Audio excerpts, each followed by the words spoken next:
num levantamento no ano de 2010, fabricou-se no mundo e foram usados 100 bilhões de comprimidos para depressão. É como se a população mundial, do nenê que está nascendo hoje, até o velhinho com 100 e poucos anos, estivesse tomando 15 comprimidos por dia de antidepressivos. E tem uma coisa que a gente observa o seguinte: às vezes o indivíduo fica tratando depressão 20, 30, 40, 50 anos e não sara da depressão. Então, existem outros fatores que não são só fatores do corpo humano. Claro que para desenvolver esse tema, nós vamos ter que falar um pouquinho para vocês de neuroanatomia e neurofisiologia. Nós vamos fazer um esboço bem simplesinho para vocês entenderem do ponto de vista médico como é que a gente vê a depressão. Então, o cérebro, nosso cérebro tem 2 hemisférios, tem 2 partes. E cada hemisfério contém um lobo frontal, um lobo parietal, um lobo temporal e um lobo occipital. E cada lobo desse é subdividido em vários outros menores chamados lóbulos. Nós temos aqui uma imagem mostrando como é mais ou menos o cérebro se encaixa na caixa craniana. Então aqui nós temos o lobo frontal, esse é o roxo lobo temporal, aqui o lobo parietal e aqui o lobo occipital. Claro que cada parte desse cérebro tem uma função específica. E vocês observam que cada um é sempre dividido por sulcos e giros, né? Que são chamados os lóbulos. A gente tem que entender o cérebro como uma usina geradora de energia. O cérebro produz eletricidade.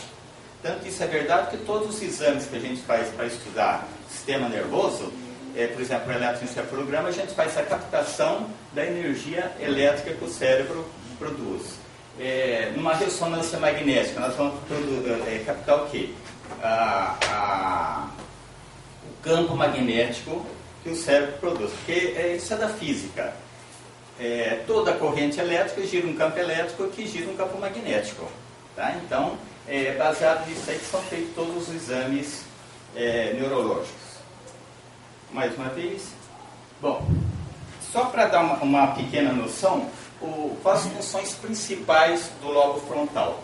Então, ele tem a função motora, de motricidade. Ele tem a função de verbalização, que é a fala, a função de atenção, quando a gente está estudando, fazendo alguma coisa, atenção, afetividade, instinto, que promove a sobrevivência, concentração e memória. Essas são as principais funções do lobo frontal. O lobo parietal é mais responsável pela sensibilidade do corpo e pela área motora, aquele que permite a gente se movimentar. O lobo temporal, ele é responsável mais pela audição, pela linguagem. Aí nós temos tanto a linguagem falada, como a linguagem escrita, como a linguagem musical.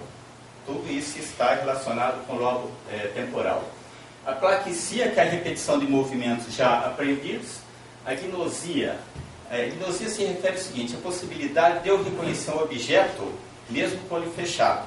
Né? Se eu pegar uma pessoa, vedar os olhos dela e der uma caixinha de fósforo, ela vai reconhecer, desde que ela esteja com a sensibilidade normal, ela vai pegar aquilo, não precisa olhar para a caixa, ela vai reconhecer. Se ela pegar um CD, ela vai reconhecer assim por diante. Então isso chama-se gnosia. Essa gnosia pode ser visual, auditiva e tátil.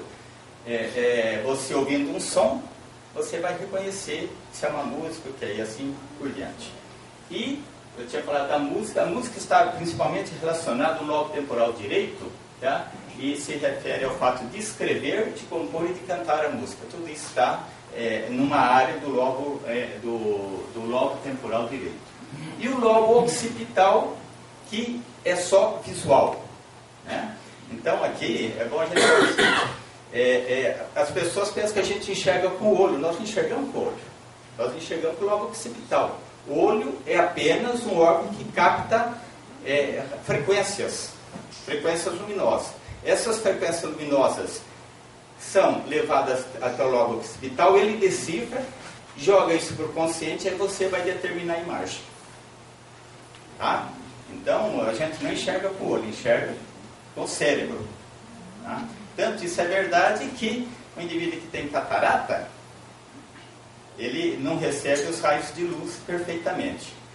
E ele não enxerga perfeitamente. No momento que você faz uma cirurgia e troca essa lente, ele volta a enxergar normalmente. Então, o que estava acontecendo é o seguinte, que o lobo occipital não estava recebendo de maneira correta as impressões luminosas que eram captadas pelo olho. Ainda nós podemos dividir o sistema nervoso em central, que é composto pelo cérebro propriamente dito e pela medula, e pelo periférico, que são os nervos cranianos, que são os 12 pares cranianos, e os nervos espinhais. E ainda nós temos o sistema nervoso voluntário e o sistema nervoso autônomo. Isso aqui eu vou me ater um pouquinho mais, porque o sistema nervoso voluntário é o sistema que cuida dos movimentos voluntários. Então, se eu quiser mexer meu braço aqui, isso é um movimento voluntário. Eu faço isso aqui. Agora, a maioria dos movimentos voluntários, eles se tornam automáticos. Vamos dar um exemplo assim, um indivíduo que ele nunca dirigiu um carro, ele vai aprender a dirigir. De início, aquilo vai ser um movimento aprendido, mas depois de algum tempo, ele vai dirigir esse carro automaticamente. Ele não vai ficar pensando, vou trocar marcha, vou acender o farol, não, ele faz tudo isso automaticamente. E outra coisa, nesse simples movimento que eu fiz no meu braço, de trazer, de flexionar meu braço, observe o seguinte, nesse movimento foram mandadas para o cérebro milhões de informações. Por quê? São milhares de fibras nervosas, cada uma delas ligada diretamente ao cérebro. Nesse movimento que eu faço, várias fibras musculares tiveram que se distender e várias tiveram que se contrair. Muito bem, então isso aí já chega, tudo do cérebro, uma vez só, ele coordena tudo isso e manda a resposta corretamente. Além disso, vocês observam o seguinte, eu poderia fazer esse movimento, mas se eu não tivesse uma coordenação, esse movimento seria desse jeito. Então tem que ir mais algumas milhões de informações para o cérebro para que esse movimento se torne um movimento coordenado. Outra coisa, eu poderia estar pegando isso aqui, que é um movimento leve, que é um peso leve, então eu preciso de um tipo de contração muscular. Então todas as fibras musculares contêm um sensor que informa para o cérebro de quanto de peso que nós estamos pegando. Então, se eu pegar isso aqui, eu vou fazer uma contração da fibra muscular. Se eu pegar um peso de 10 kg, a contração é outra. Então, são mais milhões de informação que chega do cérebro e que ele tem que retornar imediatamente. Tá? E uma outra coisa, se eu estou fazendo o meu movimento, mas isso aqui é uma parede quente, tá? Eu vou me afastar dessa parede. Então, são mais milhões de informações que chegam do cérebro informando que eu estou próximo a uma região quente, que eu posso me queimar, então para mim me afastar. Então vocês observam que o cérebro trabalha com milhões de informações ao mesmo tempo. Isso só no simples movimento do braço. Bom, isso aí é uma célula nervosa. Então a célula nervosa, ela é composta de um núcleo, tá? E de ramificações. Uma primeira ramificação que é chamada axônio e as outras ramificações que são chamadas dendritos. Uma célula nervosa, ela se comunica com a outra, porém elas não se encostam. As células nervosas, elas se aproximam, mas não se encostam. Nenhuma célula nervosa é ligada à outra. E essa região onde elas praticamente se encostam, vou dizer assim, recebe o nome de sinapse. Então, o que é uma sinapse? Sinapse, num desenho esquemático, seria isso aqui. Aqui nós temos uma parte da célula nervosa e aqui nós temos a outra parte de outra célula nervosa. Como é que funciona isso? Uma célula nervosa se comunica com a outra célula nervosa através de elementos chamados neurotransmissores. Existem vários neurotransmissores, mas no nosso caso aqui, que nós estamos falando sobre depressão, vai interessar o quê? Dois, que é a noradrenalina e a serotonina principalmente. Então, são visíveis, né? Se vocês observarem que está escrito neurônio pré-sináptico, quer dizer, o que vai fornecer os neurotransmissores é aqui o neurônio pós-sináptico, que é o que vai receber os neurotransmissores. Então, o que acontece na depressão, do ponto de vista médico? A síntese e a quantidade de serotonina está muito diminuída. E além disso, essa transmissão está com problema, ela não está se fazendo de maneira correta. Tanto que, se vocês observarem, isso é um esquema, aqui nos receptores nós temos vários receptores vazios, um outro que está recebendo a serotonina. Então, existe uma dificuldade na transmissão dos neurotransmissores.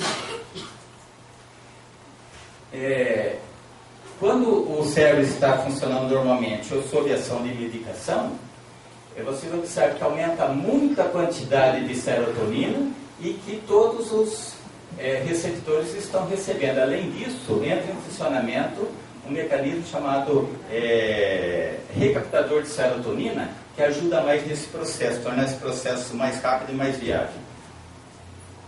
Bom, isso é a visão médica da coisa. Então, como é que funciona? Resumindo tudo isso que eu falei. Nós temos a célula nervosa. A célula nervosa se comunica com a outra através de neurotransmissores, numa região chamada sinapse, e quando esses neurotransmissores não são captados de maneira correta, o neurônio pós-sináptico, ele não vai funcionar corretamente e vai levar à depressão. É dessa maneira que a medicina entende isso aí. Muito bem. Então, o que as medicações fazem? Corrige isso aí. Mas, aquilo que eu falei anteriormente, o indivíduo toma remédio e não sara. Corrige isso aí, ele melhora parcialmente, depois volta ao quadro depressivo e isso é a vida toda. Então, isso mostra que não é só isso que tem problema. Existem outros problemas associados. Aí, então, entra a visão espírita desse processo aí. Então, o que é um ser encarnado? Um ser encarnado é composto de 3 coisas. Primeiro, do espírito, que é a individualidade eterna, que é a energia pura. Segunda coisa, o perispírito, que é o modelo organizador biológico. E o terceiro, o corpo, que é a matéria. Vocês observam o seguinte, a gente nunca conseguiria, de maneira nenhuma, ligar uma energia, que é o espírito, à matéria diretamente. Isso é impossível. Como nesse computador aqui, nós temos a placa-mãe, temos o processador e tem a tela aqui, o visor. Eu não consigo ligar essa tela diretamente ao processador, eu preciso de alguma coisa intermediária que faça isso aí para mim. Isso é chamado interface. Então, mais ou menos o perispírito seria isso aí, seria uma interface entre o espírito e o corpo. Vamos dizer assim, de uma maneira para vocês entenderem. Eu não conseguiria pegar gás e colar na matéria, colar nessa mesa. Como é que eu vou colar gás nessa mesa? Mas se eu tiver alguma coisa intermediária, se eu aprisionar esse gás num balão, e aí eu consigo colar esse balão na madeira. Então, a bexiga aí, o balão, seria a interface. Faria o papel nosso aqui de perispírito. Por quê? Porque o perispírito, ele é um pouco matéria, um pouco fluídico. Ele é misto, por isso que ele consegue fazer essa ligação. E o que é a criatura humana? A criatura humana é constituída pela energia que o espírito envia a todos os departamentos materiais e nervosos. Muito bem. Quando o indivíduo começa a se formar já como um embrião, cada célula desse embrião começa a se ligar ao espírito. De uma maneira, através do perispírito, mas de uma maneira tão intensa que, quando o organismo já está formado, a mínima manifestação do espírito já se transfere ao sistema nervoso. E o que seria doença? A doença, na realidade, é a distonia entre a energia que o espírito envia e aquilo que o corpo recebe. Existe uma alteração nessa energia, e isso então seria, do ponto de vista espírita, doença. Um outro conceito que existe: há doentes porque há doença, não é o contrário. Doença é um efeito de distúrbios profundos no campo da energia pensante e espírito. Tá? Então, doença é efeito, doença não é causa. Às vezes a pessoa pensa que a doença é a causa. Não, a doença não é a causa, a doença é o efeito. Né? Explicando melhor isso aqui, se eu tenho uma chapa quente aqui, tá? Eu sei que se eu encostar minha mão na chapa quente, eu vou queimar minha mão. No momento que eu encostei, né, eu provoquei uma causa e provoquei um efeito. Tá? Bom, um outro conceito, eu estou dando esses conceitos tudo para no final a gente reunir tudo isso e vocês entenderam onde que a gente quer chegar. Nós temos uma coisa chamada livre-arbítrio, que é aquilo que permite que eu faça as maneiras da maneira que eu bem entender. E tem uma lei divina chamada lei de causa e efeito. Só que livre-arbítrio e lei de causa e efeito andam de mãos dadas. Uma coisa não existe sem outra. Todas as vezes que eu utilizar meu livre-arbítrio de uma maneira ou de outra, eu vou iniciar com a lei de causa e efeito. É assim? E também o Jesus já dizia, né? A cada um segundo suas obras, já se referindo à lei de causa e efeito. Então, livre-arbítrio é vontade. Ação é causa, reação é efeito. Bom, causas da depressão. Agora vamos entrar naquilo que a gente quer falar realmente hoje. Se a gente via no Evangelho segundo o Espiritismo, no capítulo 5, nós vamos ter o seguinte, que as causas das aflições podem ser causas atuais e causas passadas.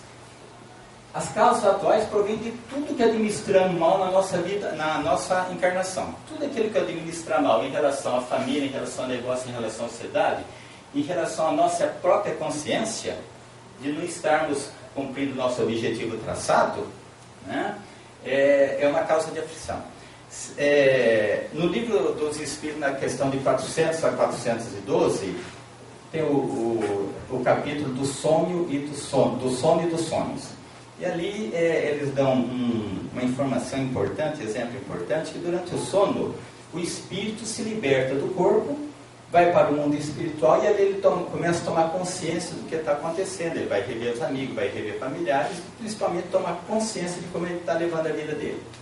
E se ele observar que ele não está cumprindo aquilo que ele determinou antes de encarnar, ele começa a ver que as coisas não estão indo bem. E que ele então está sendo, de uma maneira, ele está perdendo essa reencarnação, ele está sendo uma pessoa irresponsável. Né? E aí entra também uma coisa que são causas de depressão, das causas atuais, é o problema do ser e parecer.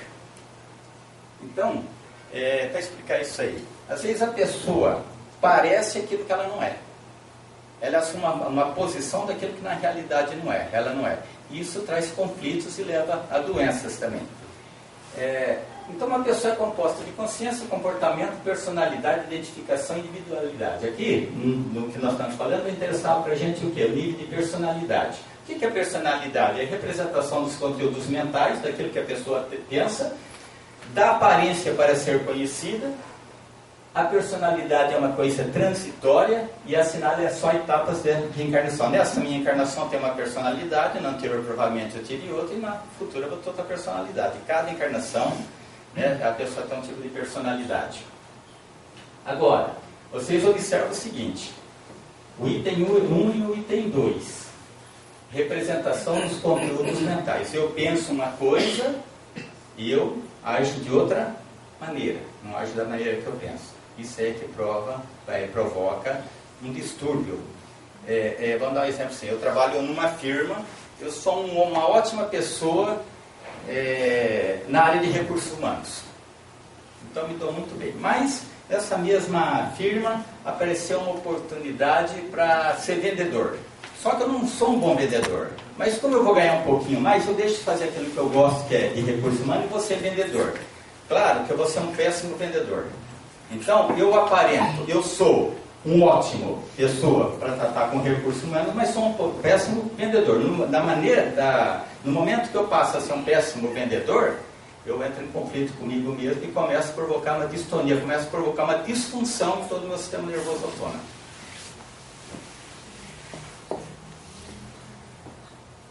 Isso aí que eu acabei de falar, a aparência, a maneira que você aparenta ser, pode estar em distonia com o eu profundo, com o que você realmente é, e levar à geração de conflitos.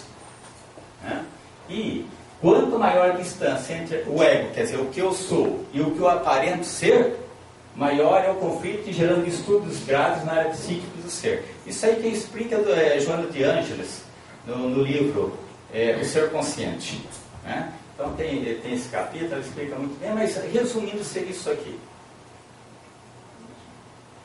E aí ela diverte algumas coisas. Joana de Ângeles diverte o seguinte: primeira coisa, o homem é quase sempre autor dos seus próprios infortúnios.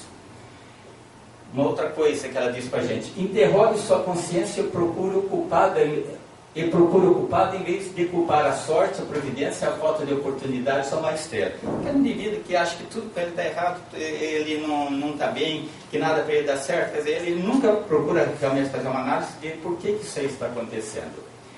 E uma coisa importante: qualquer falta, qualquer infração da lei de Deus levará a consequências forçosas e inevitáveis. Lei de causa e efeito. Gente, e presta atenção, isso aí foi eu que escrevi, não tem livro não, mas foi eu que escrevi, isso aí é invenção minha. No dicionário das leis divinas não existem os termos, eu não sabia, né?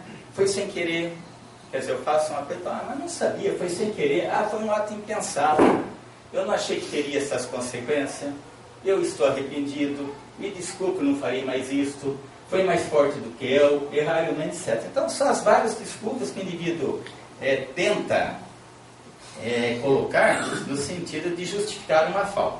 Ele pode colocar tudo isso aí, só que a lei de causa e efeito continua funcionando. Ele vai ser responsável por aquilo que ele fez. Né? Por exemplo, ele chega e põe fogo na casa do outro, aí mata o gato, mata o cachorro e queima alguém lá. Ele fala: puxa vida, eu pus fogo na casa dele, mas eu não achei que teria essas consequências. Achei que ia acontecer tudo isso. Porque no momento que ele pegou o palito de fósforo, ele já deu origem a uma causa. E essa causa vai ter um efeito. A gente vê muito no Rio de Janeiro pessoas que morrem por bala perdida. Bala perdida entre aspas. Porque o indivíduo que deu o tiro, mesmo que ele não tivesse o objetivo de matar ninguém, ele deu origem a uma causa. Essa causa provocou um efeito. A bala foi perdida, mas o que ele provocou não foi perdido, não. Ele vai ser responsável. Porque no momento que você pegou uma arma na sua mão, você já está sendo responsável por essa arma. No momento que você acionar o gatilho, você é o responsável. E tudo que acontecer daí em diante, você vai responder por isso. Então, não. Teve lá uma bala perdida, matou um fulano. Matou, mas tem um responsável por disso. Mesmo que ele não seja identificado no momento, no futuro, ele estará totalmente identificado. Bom, ainda voltando um pouquinho às causas atuais, nós temos algumas coisas assim que são interessantes, sofrimentos que a pessoa própria provoca. Vou dar 2 exemplos. Chegou uma moça no meu consultório com um quadro de depressão grave. Eu quis saber a história dela, foi o seguinte: ela era uma boleira, fazia bolo, não tinha boleira, assim, espetacular. Mas ela achou que aquilo não daria dinheiro e que ela merecia ganhar na Mega Sena. Ela jogou 1 vez, 2 vezes, 3 vezes, claro que não vai ganhar, porque a chance de se ganhar isso é mínima. Depois de 2 meses ela começou a achar que ela não era protegida por Deus e começou a entrar num quadro depressivo. Bobagem grande essa. Então tivemos que conversar com essa moça, explicar que não é assim, sabe? Até que ela se recompor. Por exemplo, a pessoa entrar num quadro depressivo grave por achar que ela deveria ganhar numa Mega Sena. Uma outra jovem que procurou a gente, ela tinha brigado com o namorado. Uma moça fazendo o terceiro ano de curso de engenharia, ótima aluna, ótima pessoa, família espetacular, e estava entrando num quadro depressivo, querendo largar até de viver, porque brigou com o namoradinho. Então, espera um pouquinho. Não existe homem, não existe mulher que vale a pena você se sacrificar por nenhum homem, nenhuma mulher nesse sentido. Você destruir sua vida por causa de outra pessoa, isso não existe. Tanto que essa mesma moça, depois de algum tempo, ela arrumou outro namorado, que por acaso era engenheiro também, há poucos dias atrás ela esteve no meu consultório me agradecendo, e falando que elas tinham casado e eles estavam muito felizes. Quer dizer, essa moça quase que destrói a vida dele por uma bobagem, um quadro depressivo, por causa de uma briga com o namorado. Bom, em relação a causas passadas, a gente precisa dizer o seguinte, isso aqui do livro de Jonas de Anjos também. Se há sofrimentos inerentes à vida atual, há também outros males estranhos à nossa vontade. Quer dizer, existem aqueles sofrimentos que pertencem à nossa vida, mas existem sofrimentos que não dependem de nós. Então, aí são citados alguns exemplos. Por exemplo, a perda de ente querido. Alguém na nossa família morre, não depende da nossa vontade isso. O indivíduo tem uma fortuna enorme, de repente ele perde essa fortuna. Também não dependeu da vontade dele. Flagelos naturais. Há pouco tempo na Haiti, aquela onda enorme lá destruiu um monte de gente, no Japão também, matou milhares de pessoas. São flagelos naturais. Doenças de nascença. Mortes coletivas de causas naturais. É o caso que eu falei do Haiti. Mortes coletivas de causas não naturais, que aconteceu aqui recentemente no Rio Grande do Sul. Nós tivemos uma morte coletiva, não foi natural, aquilo foi uma coisa que aconteceu ali, mas que naquele momento estavam reunidas pessoas certas para que aquilo acontecesse. Quando cai um avião é a mesma coisa, né? O avião está lá com 200, 300 passageiros, essas pessoas que estão ali reunidas, não é por acaso não, existe uma maneira, existe uma indicação. Por que essas pessoas, provavelmente eles tinham que dívidas de vida passadas e que agora teriam que ser resgatadas. E foi, por exemplo, um desastre aéreo na boate lá do Rio Grande do Sul que aconteceu isso. São as mortes coletivas. Deformidades, idiotia e imbecilidade. Principalmente em relação à idiotia, imbecilidade, às deficiências mentais, a gente sabe, até por orientação dos espíritos, que normalmente esse pessoal que nasce dessa maneira, com retardo mental, com deficiência mental grave, são pessoas, espíritos suicidas, né? E que eles nascem dessa maneira, nessa encarnação, no sentido de resgatar aquilo que eles fizeram. Eles destruíram o perispírito com um tiro, com veneno, com alguma coisa. Outra coisa que não depende da nossa vontade são as crianças que morrem em tenra idade e só conheceram o sofrimento. Porque a criança nasceu, não fez mal para ninguém, nasceu com uma doença grave, viveu dias horríveis, de repente morreu, mas a criança nunca fez nada de mal, porque ela tem que ir, né? E outras coisas assim. Bom, agora, em relação às doenças psíquicas na qual se encontra a depressão, a gente pode afirmar o seguinte. Primeiro, o homem nem sempre é punido em sua existência atual, mas jamais escapa às consequências de suas faltas. Lei de causa e efeito, e voltando ao ensinamento de Jesus, a cada um segundo suas obras. Eu sou responsável por aquilo que eu faço. E uma outra coisa, toda desgraça tem sua razão de ser. Ninguém sofre de graça. Se o indivíduo está hoje com algum problema sério de saúde, algum revés da vida, é porque ele tem essa dívida. Eu vou dar um exemplo bem típico que aconteceu na minha família com dois primos, um primo e uma prima minha. Eles, pessoas de boa família, bem formados, trabalhavam a vida toda, e tudo que eles conseguiam, imediatamente eles perdiam. Então, ele foi, por exemplo, meu primo, ele chegou numa agência, comprou um carro, chegou, pagou à vista. Na primeira quadra, ele teve um acidente e destruiu o carro. Nem do seguro estava, ele perdeu aquele carro. Ele construiu uma casa muito bonita, etc. De repente, ele perdeu aquela casa do nada, porque ele trabalhava numa firma e pediram para ele colocar aquela casa em nome da firma, para que ela conseguisse um financiamento, como uma hipoteca. A firma foi à falência e ele perdeu a casa.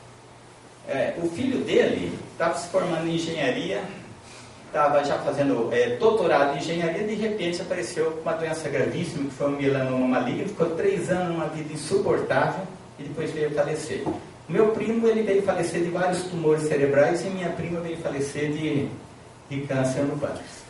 Muito bem, como a gente é de família espírita, a família dela também é espírita, depois que aconteceu tudo isso, foi perguntado, né, aos espíritos, por que aconteceu tanta coisa? Ele fala, não tem problema nenhum, eles vieram resgatar porque eles faziam parte da Inquisição, da Santa Inquisição. Eles foram inquisidores, aquele indivíduo chegava, tomava, matava, roubava e fazia o que queria. Então, só vieram nessa para pagar um pouquinho do que eles deviam. Por isso que avançou. Então, tudo que ele tinha, ele perdia, por quê? Em outras vidas, tudo que ele via, ele tomava dos outros de graça. Então, ele veio para pagar um pouquinho do que ele devia. Um segundo item, nem sempre são encontradas as causas de muitas patologias. Patologia é doença, tá? Nem sempre são encontradas as causas de muitas doenças que estão registradas no espírito, decorrentes de condutas e encarnações passadas. O indivíduo está vindo nessa vida para resgatar dívidas do passado, principalmente em relação às doenças psíquicas. Isso também é a Joana de Anjos que informa. Somente a sondagem do ser pretérito enseja em conta de causas passadas geradoras dos problemas atuais. Então isso é uma afirmação de Joana de Ângeles. Uma outra afirmação, também do livro O Homem Integral. As diversas enfermidades e variadas frustrações que se radicam no ego, na pessoa, quando fala ego é no ser, na pessoa, tem uma história que transcende a atual existência, remontando ao passado espiritual do ser. Aquilo que nós já falamos anteriormente. Então vocês estão observando que são tirados de vários livros, de várias obras, e todos os espíritos reafirmam sempre a mesma coisa, que várias doenças, várias coisas que nós estamos passando no momento, são decorrentes de dívidas passadas. Ele sempre bate na mesma tecla, e principalmente as doenças de nível psicológico são doenças que decorrem de dívidas passadas. A gênese das psicopatologias, das doenças psíquicas, estão atreladas na conduta anterior do paciente que transferiu para qual encarnação as culpas e conflitos que estão registrados no inconsciente profundo e agora se manifestam com o processo reparatório. Mais uma vez, de uma outra obra, afirmando a mesma coisa. Né? E eu queria falar um pouquinho sobre neurose e obsessão. Ou seja, as psicopatologias e a depressão. Todo indivíduo que ele entra nessa fase de uma doença psíquica, ele abre suas defesas. E aí, aqueles inimigos do passado começam a agir e levam ao quadro de obsessão. Observe, os senhores, que o indivíduo, numa vida passada, ele foi lá um feitor de escravo. Aquelas pessoas que ele judiou, que ele matou, tá certo? Morreram, mas não sucumbiram, elas estão vivas. Morreu o corpo, mas elas continuam. E aguardando o momento que esse indivíduo tem as suas fraquezas, suas defesas diminuídas, e aí eles atacam. Então, é comum o indivíduo falar, não, todo indivíduo que tem doença psíquica é louco. Bom, não é bem isso, mas a grande maioria se torna louco realmente. Essa loucura, na realidade, é obsessão.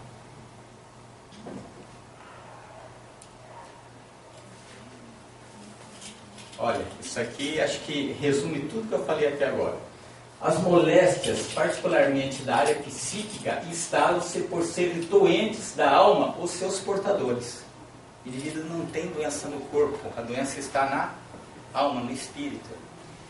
Tanto isso é verdade que você pega um indivíduo com uma depressão gravíssima, você faz eletroencefalograma, você faz ressonância magnética, você faz cintilografia, você faz tudo. Todos esses exames são normais.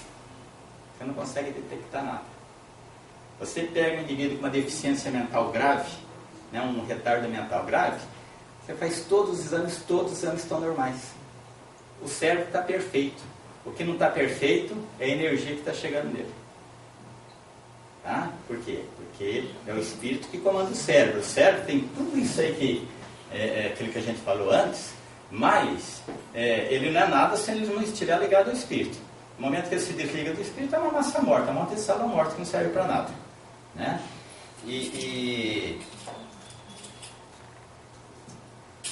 Bom, e como é que eu vou tratar as doenças psíquicas? Muito bem.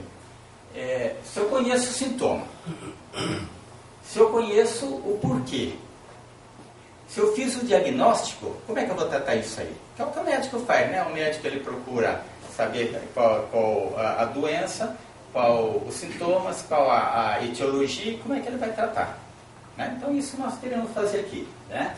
E lembrando nisso aí, nesse tratamento, que a cada um segundo suas obras, mais uma vez, né? Conforme Jesus ensinou, eu acho que só tem uma maneira de tratar essas doenças psíquicas. Principalmente quando eu falo de doenças psíquicas, eu estou me referindo mais à depressão.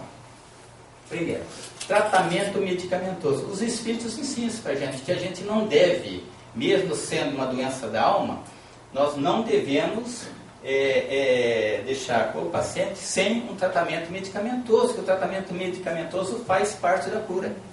Né? O indivíduo que é portador de uma doença psicológica, ele sempre deve estar atento e sempre fazendo uma autoanálise, vendo se realmente aquilo que ele está fazendo está correto, é bom. Né? Tentar libertar-se das matrizes dos passados. Se ele for um indivíduo mau, um indivíduo ruim, tá certo? Ele procurar melhorar nessa parte. Atuar sempre com segurança após saudável reflexão. Sempre chegar à noite e refletir se aquilo que ele fez, tudo isso nós devemos fazer, não só os doentes psiquiátricos, não, né? Ver se aquilo que a gente fez durante o dia foi saudável, se valeu a pena, se teria que ser feito daquela maneira. Né? Se não teria uma maneira melhor de fazer isso aí. Pensar com retidão e ver em paz consigo mesmo. Né? Pensar de uma maneira correta e tentar viver em paz consigo mesmo. Aí entra o problema do ser e parecer. Né? O indivíduo, ele é uma coisa, mas quer parecer outra. E aí vem as causas dos conflitos. Né? Ter em mente que somos seres em evolução, portanto, devemos tomar maior cuidado nas nossas atitudes ao usar o livre-arbítrio. Vocês observaram que a origem de tudo é um mau uso do livre-arbítrio. Se eu usou mal o livre-arbítrio, isso vai dar origem a uma causa e essa causa vai dar origem a um efeito. Tá? Estudar sempre para poder evoluir intelectualmente. Nós temos que tentar estudar de tudo, gente. Nós estamos aqui para aprender nessa encarnação. Às vezes ele fala, mas já tem dificuldade. Gente, dificuldade é uma coisa que é superada. Hoje ele fala que ele não estuda, porque ele não consegue ir na escola. Espera um pouquinho. Tem livro, tem biblioteca, tem internet, tem várias maneiras da pessoa começar a se informar melhor, de estudar melhor e de começar a conhecer tudo. Né? Faz parte do nosso conhecimento, nós temos que saber como é que é a física, como é que é a química, como é que é a matemática, como é que são as matérias da área da saúde, da área de engenharia. Quer dizer, tudo isso faz parte do conhecimento que nós temos que ter. Devagarzinho, às vezes com dificuldade, né? Mas nós temos. Num curso que a gente estava fazendo lá em Rolândia, o rapaz que estava ministrando o curso, ele falou isso aí do livro da Joana de Ângeles, que são livros de difícil entendimento. E foi perguntado por que os livros dela são feitos de uma maneira tão complicada de entender. Porque ela falou, não, nós não temos que nos nivelar por baixo, nós temos que procurar evoluir. Se a gente ficar sempre se nivelando por baixo, nós não vamos chegar a lugar nenhum. Então nós sempre temos que estar procurando estudar, aprender coisas novas e evoluir intelectualmente. No momento que você evoluir intelectualmente, você começa a usar melhor seu livre-arbítrio. Evoluir moralmente de maneira incansável. Então eu sou indivíduo, eu chego aqui, eu conheço tudo de espiritismo, eu gosto de falar das leis de Jesus, etc, etc. E na primeira esquina que chego, eu entro no bar e encho a cara. Quer dizer, eu não estou evoluindo moralmente. Eu chego no primeiro lugar e mexo com a mulher do próximo. Quer dizer, isso Eu não estou evoluindo moralmente, eu sou um cara amoral.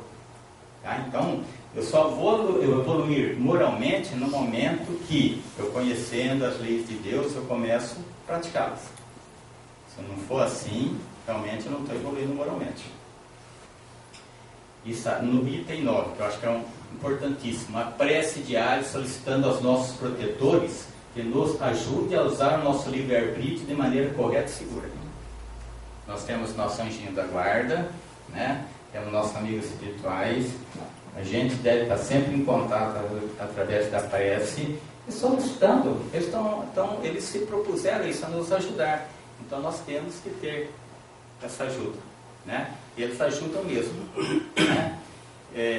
Eu me lembro, eu não tinha me apresentado, mas eu sou neurocirurgião. E eu estava fazendo uma cirurgia de uma hernia de disco. Eu tenho uma larga experiência em cirurgia de hernia de disco, mas foi uma cirurgia daquelas complicadas. A gente não conseguia determinar plano cirúrgico nenhum, aquilo estava uma confusão, né?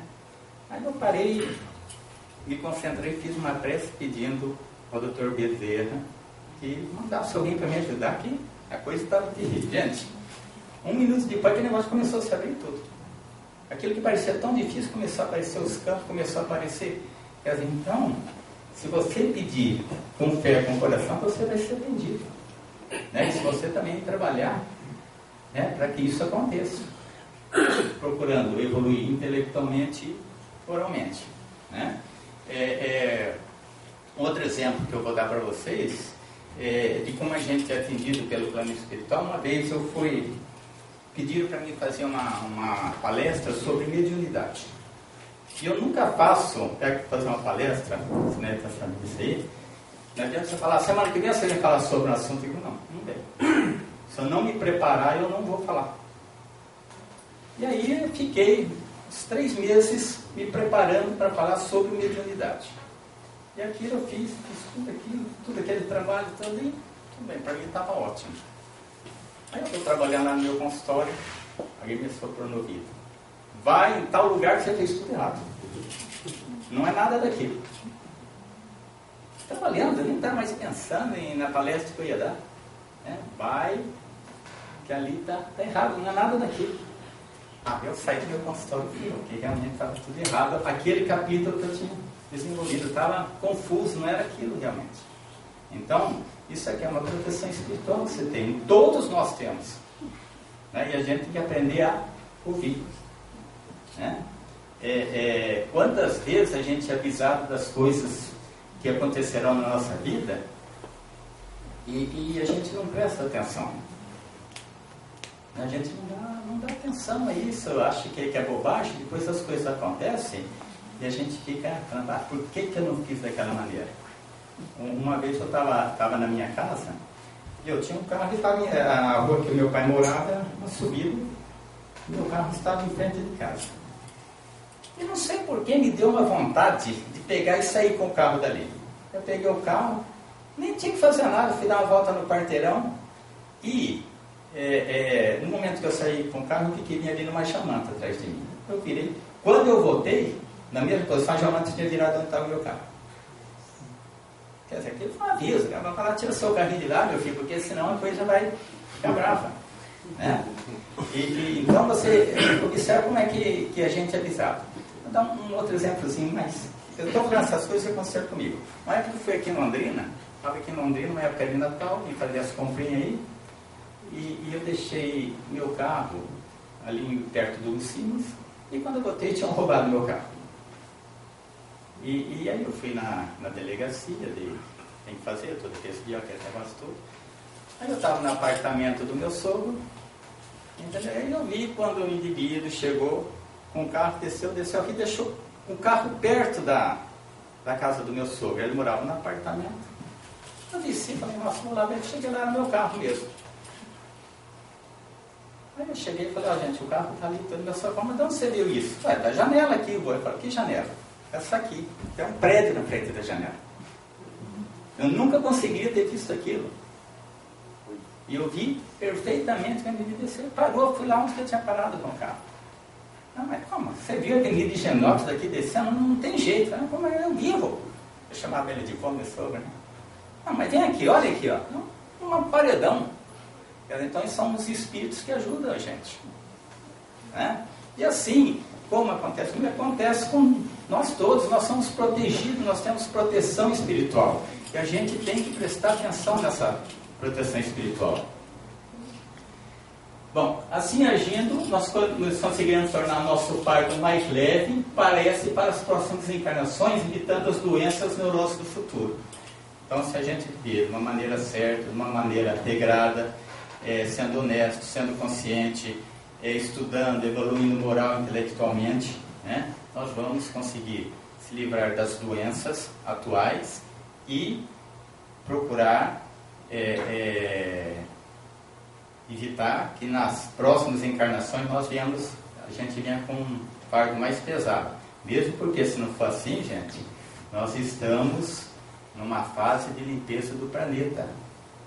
E quem não for suficientemente, não estiver suficientemente preparado para continuar nesse planeta, não volta mais aqui não. É aquilo que tem no capítulo do Livro dos Espíritos, que eu vi até pouco tempo, do sono e dos sonhos, e que ali eles fazem uma abordagem que eu acho um espetáculo, que ele se refere ao homem que anda no vale e o homem que anda na montanha. O homem andando pelo vale, ele não vê nada, ele vê um pouquinho à frente e um pouquinho atrás. Mas quando ele sobe a montanha, ele tem uma visão ampla do que está acontecendo. Então o homem no vale seria o indivíduo quando está encarnado. E o homem na montanha seria o indivíduo que está encarnado, mas durante o sono. Ele tem uma visão ampla do que está acontecendo. Ele pode até prever um pouquinho do futuro, porque ele tem aquela noção. Então, se eu estou no meu estado de sono, estou vendo que eu não estou fazendo nada para continuar nesse planeta, com certeza isso vai interferir no meu psiquismo quando eu estiver acordado. No meu inconsciente isso está registrado. Né? Seria mais ou menos, né, como se alguém me desse uma casa, sei lá na Gleba Palhano, para me morar. E lá eu teria minha casa muito bonita, com ar-condicionado, com televisão, com todas essas coisas. Mas só que eu teria que cumprir alguma coisa para continuar naquela casa. E aí, depois de algum tempo, chega o dono da casa e fala: meu filho, você prometeu fazer isso, isso, isso, você não fez nada disso. Então, o máximo que eu vou conseguir dar para você agora é um casebrinho lá no meio da floresta amazônica. Né? Então, quando eu tomo consciência disso, eu começo a ficar preocupado, meu psiquismo cai. Né? Eu começo a ficar triste, angustiado. E é o que acontece em relação à perda do nosso planeta aqui. Né? Aquele indivíduo que não estivesse preparando, né? Não que isso aqui seja mil maravilhas, viu, gente? Mas próximo de outras coisas é muito bom, tá bom demais isso aqui. Né? Claro que existem mundos muito superiores a isso aqui, né? Mas o nosso já não está tão ruim. Se eu comparar o que nós temos hoje com o tempo dos homens das cavernas, então nós estamos realmente vivendo no paraíso. Então, durante o sono, a gente tem essa noção do que aquilo que nós estamos perdendo. E às vezes a gente acorda meio angustiado, meio triste, meio chateado, e a gente nem sabe por quê. É inconsciente que está falando: se liga, presta atenção, que você não está agindo de acordo. Tá? Bom, gente, acho que era isso que eu queria fazer. Muito obrigado.